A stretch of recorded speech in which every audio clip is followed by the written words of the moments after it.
Welcome everybody. Today I'm doing a book study of this book called C. Krishnamurti's Message by C. Jinarajadasa. So it was published. It was a pamphlet published in 1930.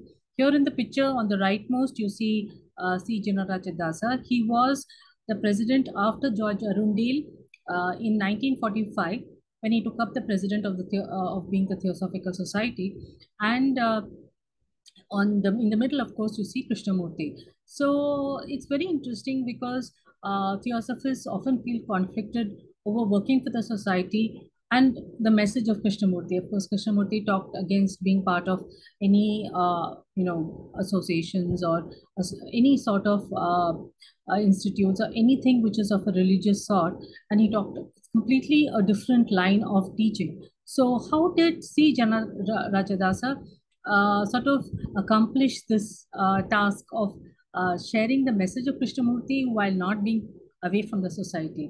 So what he says here is that everything, I've taken excerpts from the book. So what he says is everything is working under the direction of a great hierarchy. We know this. This is the white brotherhood that we know all religions have come from. He says, they supervise all evolution, and in the main, that supervision deals with two aspects of life and form. It is under their direction, and that various races appear one after another, as also all the great religions. Each new race releases new possibilities of consciousness, and each new religion equally releases new possibilities of realization. When one particular impulse is established, it does not annul, negate, or nullify anything which has gone before, which contains truths useful for men. So what he's trying to say here is just because a new religion has come doesn't mean that or a new philosophy has been talked about doesn't mean that what was came before it has been nullified. Now he has gone back in and beautifully dissected this part. For example, he says, consider Hinduism, which in its fundamentals was established by Lord Buddha in his previous manifestation as Vyasa. It was he, that is Vyasa, who arranged the Hindu sacraments which linked the devas to Hindu life. But when he came as the Buddha, he totally ignored all that had been established in Hinduism before him, by him, of a sacramental type. As Buddha, he emphasized the way within. Ceremonies were performed on all sides of the Buddha, but he did not denounce them, though he did declare that relying upon them as essential to spirituality was a fetter. There often was in his remarks on Hindu worship a smile of amusement here and there at the way in which people became absorbed in those things, to the exclusion of the true inner vision of truth. All the while, he emphasized that his way was by purification of the heart and mind, irrespective of man's outer grade in life, irrespective of high caste or low caste, irrespective of outer culture. By purification, man can go straight to the entrance of the path. He made clear that it is not obligatory on all men then and there to enter on the direct path. That is the ideal for all. It is to make them all enter it, that the Buddhas come one after another. If all could enter at once, the work of one Buddha would be sufficient, but all cannot so enter. And therefore the Buddhas come one after another to help men at each successive stage. So you see what he's saying is that Hinduism started by Vyasa, organized by Vyasa, later on Buddha's teaching completely was a totally different direction. But just because he was taking it in a different direction, it isn't that he made fun of them or decried them or anything of that sort. He just said that here is another way in which you can go towards the path.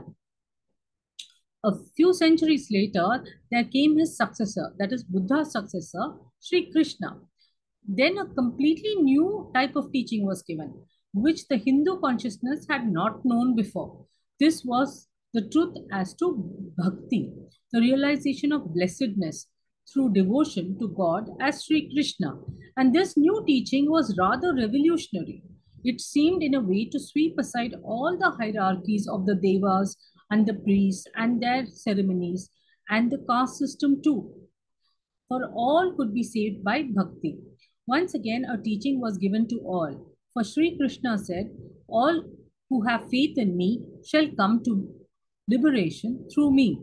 Now, this kind of teaching, as you know, centers like the ISKCON centers, they practice that. That is the Bhakti movement where there is no hierarchy, there's no caste system, none of it, no priest, nothing. So, yes, this was the next after the Vyasa, Buddha, and the third was Sri Krishna. There was also another teaching which was rather novel to the Hindu mind.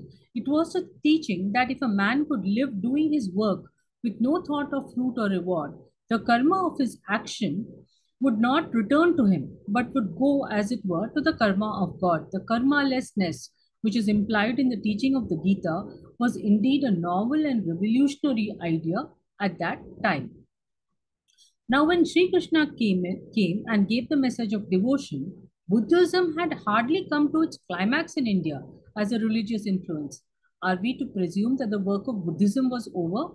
Because another phase of the Bodhi or the wisdom was given. See, when Sri Krishna came, Buddhism had still not developed to the extent that it's developed now. So it continued to develop. Every religion at its place by the people who think they need that type of religion or that type of practice, continue to practice and continue to develop it. Then the next teacher was the one who came from Palestine. Once again, the teaching is for all. So there too we can see how the two paths were outlined. One for the sannyasi who is to take no thought for the morrow, and the other for the many, a teaching of charity and self-sacrifice. Of course, he's referring to the Lord Jesus, where he says that there were two paths there, one for a narrower path where you are thinking only of evolution and living for that, and the other is where you are doing good for humanity. Today we have the same situation before us. So far we have only just an indication of Krishnamurti's teachings. Once again, we have the two elements. First, a teaching, and second, a call for a particular type of worker. In our theosophical viewpoint, we examine men. We say the greater advancement will be open to you where will be open to you when the size of your causal body is larger than it is. All that is brushed aside, for Krishnamurti presents a teaching which says is for all. He insists on one startling truth. This liberation, which is for all, will begin with a vision of the end. Now, we Theosophists think that the vision of the end of adeptship can come only after a clear intellectual study of the great plan. To us, the perfect man is not only the saint, but also the scientist and the philosopher. But the teacher now says, that is Krishnamurti says, even if you are a savage, it is possible for you, if you will turn in the right direction, to gain a vision of the goal, of the mountaintop, of the kingdom of happiness. He says too that even from where you are, you can pledge yourself to go directly to the end, not through intermediaries, not through all kinds of devious ways that the world is accustomed to as religion. The direct vision is declared by him as something which is possible even to a child's soul, not as we Theosophists have presumed, only to those whose vehicles have been carefully and highly developed. So this was a core teaching at that time that unless you develop all your various bodies, the sevenfold body, including the causal body, which is the Atma Buddhi Manasa, that means you are able to access that higher consciousness within you, and you are able to develop that body, you will not progress towards that last end goal, which is called the goal of adeption. Whereas Krishnamurti said that the beginning, the end is the beginning, and you have to once you start on that path, whatever is your level, you can achieve that end.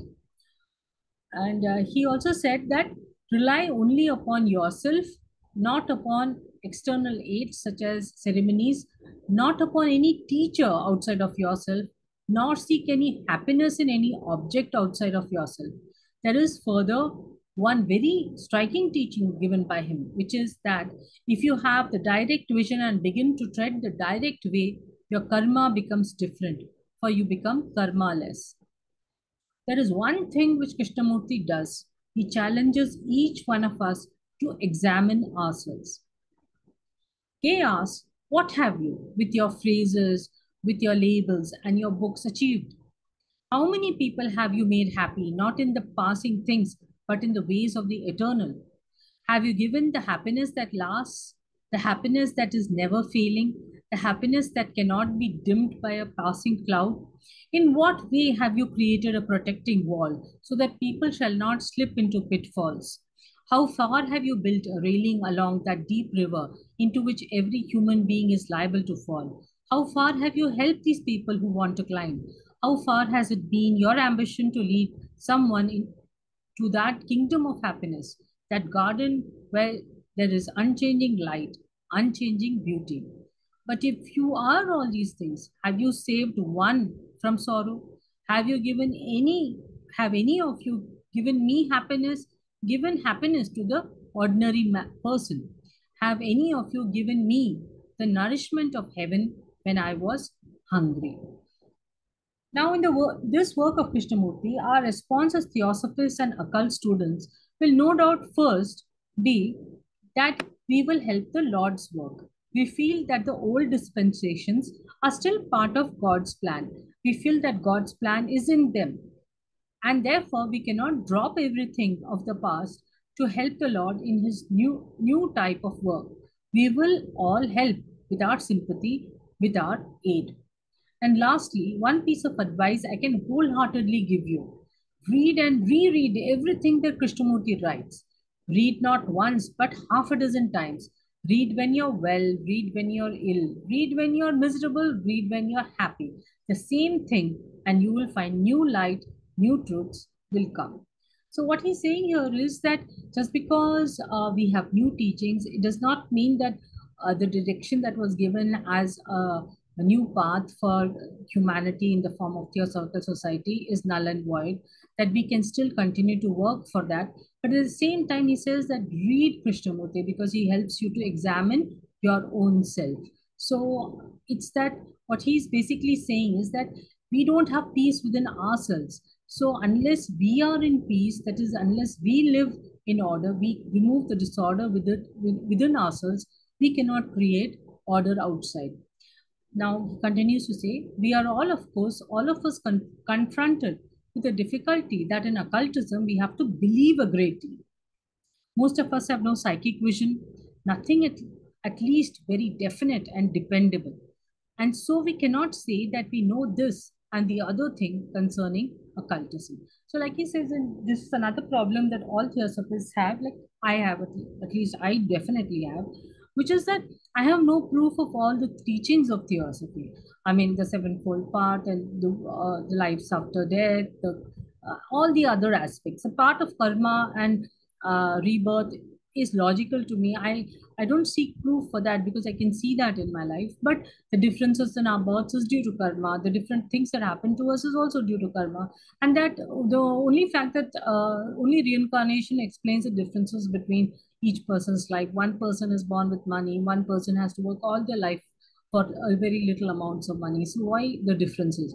Karma and rebirth make sense to me. But all the other teachings, there are so many things which are occult, which are connected to having a superior senses beyond just the normal vision of clairvoyance and clairaudience and all those other higher so-called siddhis, which I don't have, and most theosophists would not have, but yet they have to believe in it. So that there comes that conflict. Now, here, Jinarajadasa has already talked about by before this that Krishnamurti's teachings have to be read. Here he talks about another topic. He talks about the masters. He says on the inclusivity of the masters.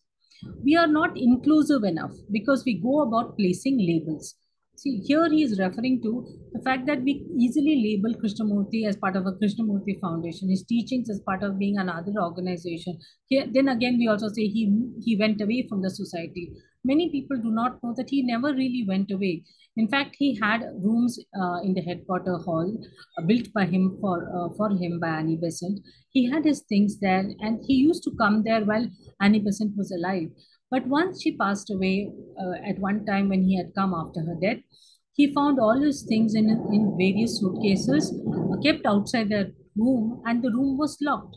So it gave him an indication that he was no longer wanted there. So from then on, whenever he came to Chennai, he always stayed in his own place, Vasanta Vihar, where he had his own house, and that's where he used to stay. But it was much later when Radha Pernier started visiting his talks and visiting him, and she was always his friend. She invited him to come to the society, and in 1980 he started again visiting the society, and he used to love going for walks to the beach. So when we unless one studies the life of Krishnamurti, one will not realize how much of an impact the masters had in his life, and a continuous impact, and the continuous work that the masters were doing with Krishnamurti, with his body and mind, to send out the messages that they wanted. So here we're talking about how not to label things, and we may make the mistake of labeling, something which is different, the teachings which are different. We have especially certain labels: good, bad, I like, I dislike.